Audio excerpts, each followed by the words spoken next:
বন্ধু সিংকু দাঁড়া দাঁড়া দাঁড়া। তুই খালি কষ্ট কাম গিফট দিই না, তোর কাছে গিফট আছে নে। তাই নাকি বন্ধু? জায়গা খুশি হলো। খুলিস না কে? এই গিফট তুই তখনই খুলবু যখন তুই খুব বিপদ থাকবু, বিপদ তোর পিছনে ছাড়তেইছে না, তখন আমার কথা মনে হলে তুই এই সময় গিফট খুলবু। আচ্ছা ঠিক আছে বন্ধু, তুই যা, তাহলে আমি বিকেল যাওয়ার বানি। আচ্ছা ঠিক আছে।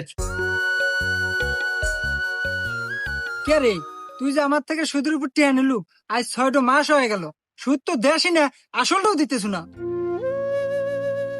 ভাই আমার খুব ক্রাইসিস চলতেছে ভাই, আমাকে আর একটু মাস সময় দেন ভাই, আমি আপনার টিয়া দিয়ে দেবো। তোকে আর 1 সেকেন্ড সময় দিয়ে আরাম না। এ যে গাড়ি নিয়ে গেলাম, টেহা দিয়া গাড়ি নিয়ে যাস যা।